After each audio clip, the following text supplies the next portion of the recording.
ವರ್ಷಗಳ ಹಿಂದೆ ಥೈಲ್ಯಾಂಡ್ನ ಐಲ್ಯಾಂಡ್ ಒಂದಕ್ಕೆ ರಜೆಯ ಮೋಜಿಗೆ ತೆರಳಿದ್ದ ಆಸ್ಟ್ರೇಲಿಯಾದ ಸ್ಪಿನ್ ದಂತಕತೆ ಶೇನ್ ವಾರ್ನ್ ಶವವಾಗಿ ದೊರೆತಾಗ ಇಡೀ ಕ್ರಿಕೆಟ್ ಜಗತ್ತು ಬೆಚ್ಚಿ ಬಿದ್ದಿತ್ತು.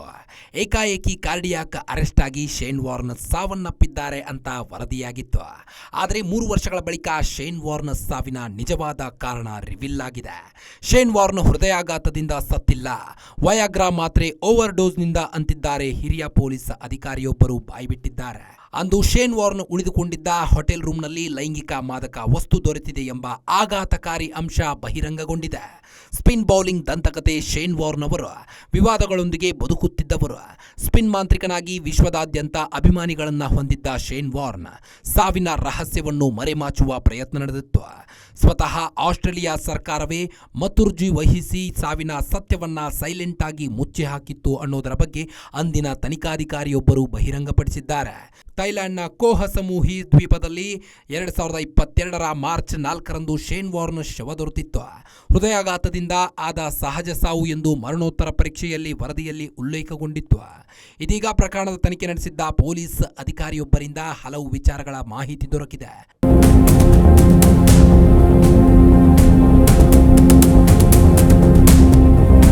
ವಾರ್ನ್ ಶವ ದೊರೆತ ಕೋಣೆಯಲ್ಲಿ ಅಪಾಯಕಾರಿ ವಯಾಗ್ರಾ ಮಾದಕ ದ್ರವ್ಯ ಸಿಕ್ಕಿತ್ತು ಎಂದು ಬಹಿರಂಗವಾಗಿದೆ.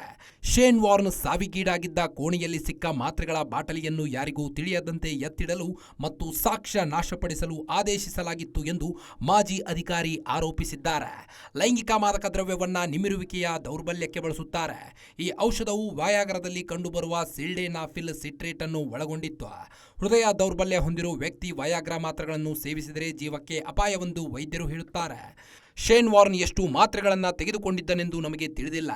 ಘಟನಾ ಸ್ಥಳದಲ್ಲಿ ವಾಂತಿ ಮತ್ತು ರಕ್ತವು ಬಿದ್ದಿತ್ತು. ಆದರೆ ನಮಗೆ ಬಂದ ಆದೇಶದಂತೆ ನಾವು ಅದನ್ನೆಲ್ಲ ತೆರವುಗೊಳಿಸಿದೆವು ಎಂದು ಹೇಳಿದ್ದಾರೆ. ಥೈಲ್ಯಾಂಡ್ನಲ್ಲಿ ನಿಷೇಧಿತ ವಸ್ತುವಾಗಿರುವ ವಯಾಗ್ರಾ ಡ್ರಗ್ ಹೇಗೆ ಲಭ್ಯವಾಯಿತು ಎಂಬುದು ಸಹ ಈವರೆಗೂ ಬಗೆಹರಿಯದ ಮತ್ತೊಂದು ಪ್ರಶ್ನೆಯಾಗಿದೆ. ಇದನ್ನು ನಾನು ಕೋಣೆಯಿಂದ ಸಂಗ್ರಹಿಸಿದಾಗ ಹಿರಿಯ ಅಧಿಕಾರಿಗಳು ಮಾತ್ರೆಗಳ ಬಾಟಲಿಯನ್ನ ಬಹಿರಂಗಪಡಿಸದಂತೆ ಆದೇಶಿಸಿದರು. ಈ ಪ್ಲಾನ್ನಲ್ಲಿ ಆಸ್ಟ್ರೇಲಿಯಾದ ಅಧಿಕಾರಿಗಳು ಭಾಗಿಯಾಗಿರಬಹುದು ಎಂದು ಹಿರಿಯ ಪೊಲೀಸ್ ಅಧಿಕಾರಿಯೊಬ್ಬರು ಮಾಹಿತಿ ನೀಡಿರುವುದಾಗಿ ವರದಿಯಾಗಿದೆ. ನಮ್ಮ ಹಿರಿಯ ಅಧಿಕಾರಿಗಳು ಬಾಟಲಿಯನ್ನು ವಿಲೇವಾರಿ ಮಾಡಲು ನಮಗೆ ಆದೇಶಿಸಿದರು.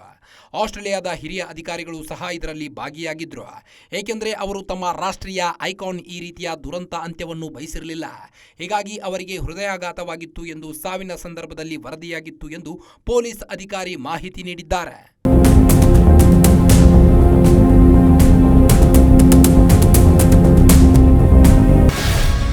ಗ್ಯಾರಂಟಿ ನ್ಯೂಸ್, ಸುದ್ದಿ ಖಚಿತ, ನ್ಯಾಯ ನಿಶ್ಚಿತ.